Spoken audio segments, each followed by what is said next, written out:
What's up? We're here. Giant. Otobi gone. But one go Ketu Market. Ketu Market. Okay, baba.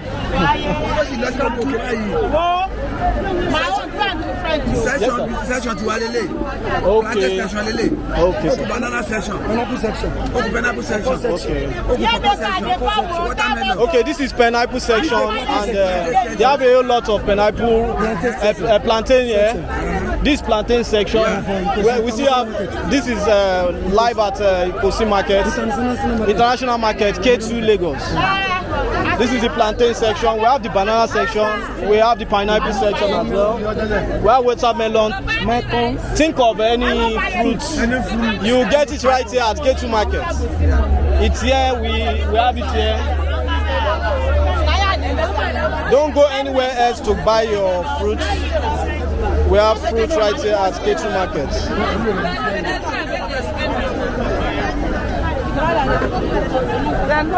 You can see a whole lot of plantain. These are bulk plantain. In case you want bulk plantain for industrial uses. Industries can come here to order for their plantain, because we have a whole lot of viable plantain right here. We have lots of them here.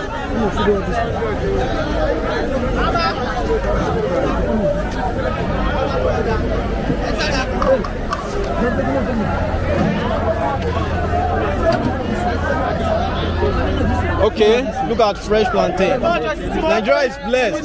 Lagos is blessed. Now you see, these are fresh plantain. From this we can make our plantain chips. You know, look at fresh plantain. Now you see, very fresh and edible. This is the international market. This is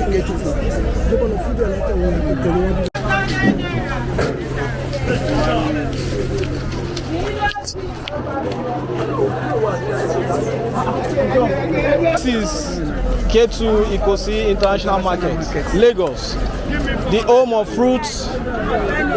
Just imagine any fruit you want in Lagos. Come to Ketu International Market, Lagos.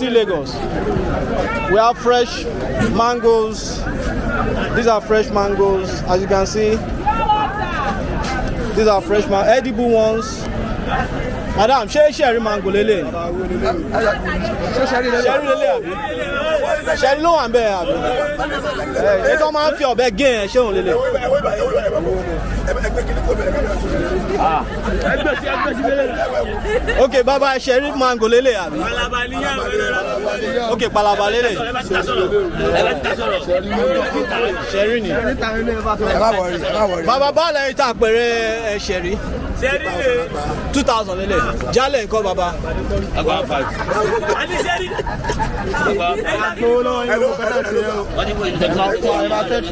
Jale lo ni baba. Jale.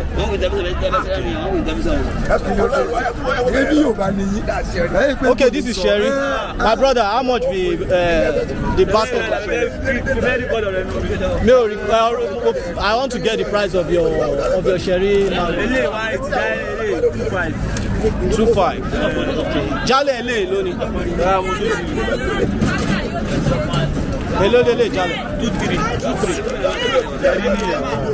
2.3. Jale ele 1.5. Okay, she go on. It's Palaba. And it's very sweet. Very sweet. Yes. All right. And I'm using new money. Madam, how many of Palaba can you take in a day? I can eat more than 5. Yeah. Hope it doesn't cause pile. No. Okay, thank you, madam, for your time. Ma? All right. padà sọ́dọ̀ wa lọ́hùn. Okay, sir. Gbogbo bíi nísìnyí àyà àwọn alágbàdo ní gbogbo bíi. Okay, sir. Sísìn plantain like this a máa ń lo kanlẹ̀ ni. Ọbẹ̀ tí ọ̀gẹ̀dẹ̀ tó wà lẹ́bàá ti lọ àwọn alágbàdo yẹn lẹ́gbọ̀n máa bọ́ sọ́dọ̀ tó wà lọ́hùn. Sẹ́gun gbogbo bíi nísìnyí ọmọ ajá máa ń gbòde gbogbo ọ̀hún yẹn. Wow. Gbogbo àgbàlùmọ̀ tẹ́ ń wò yìí ìjọba bẹ̀rẹ̀ sí ní jà. Ọjà tóbi o ká má kúrò. Ọjà ló ti lọ sí lọ́hùn yẹn. Gbogbo bí táwọn òun náà sì ní phase 2 yẹn ó lè dáhùn láwọn fún yẹn wọn ti parí yẹn ní ọjà náà sì yẹn wọn ti parí. Building yẹn wow. Òun náà ló ti dé yẹn pa ó yìí dé títí lọ́hùn òun ló lọ sí ẹgbẹ́ kápsù lọ́hùn pátápátá so ẹ á máa rin odidi ìlú kan níbí. Industries and industries can come here get their plantain in bulk. Ó ti wà ókè. Bẹ́ẹ̀ ni. Ó ti wà ókè bẹ́ẹ̀. Ẹ jẹ́ n rí bàbá tí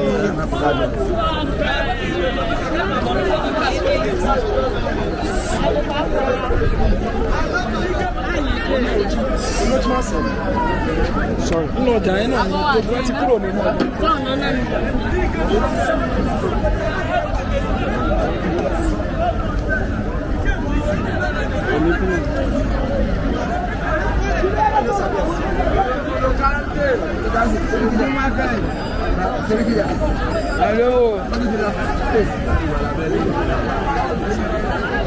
Nọ́mbà sí lórí abẹ́lé náà.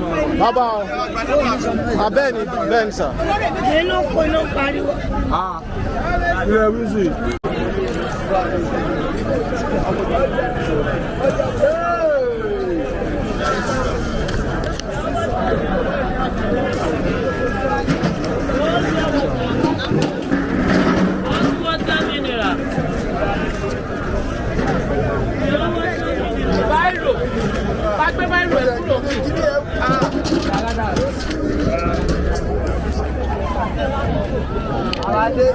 Ojú tẹ bá lè fi ọmọ yín ní kẹfì. Ojú tẹ bá lè fi ọmọ yín ní kẹfì. Ẹ kó kúrò ojú ìjà ságbárì.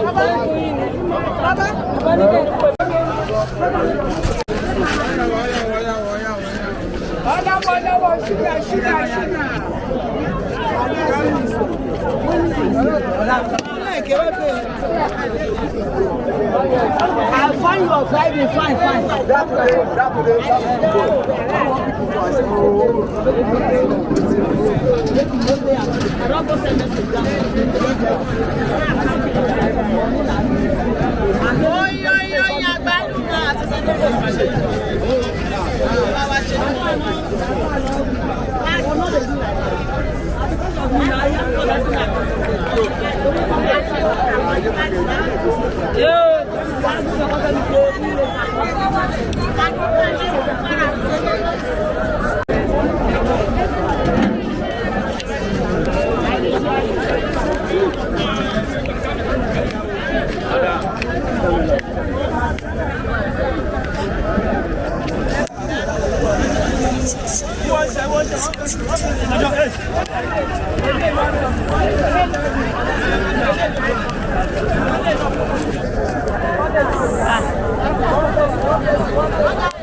Bèrè lọ́wọ́ ọba lọ́la.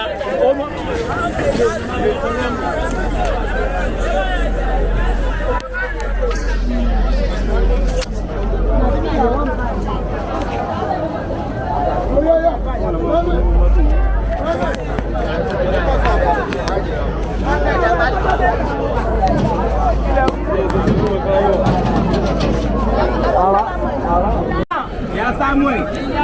Mélòó. Ìyá Samuel. Mélòó. Ara sí.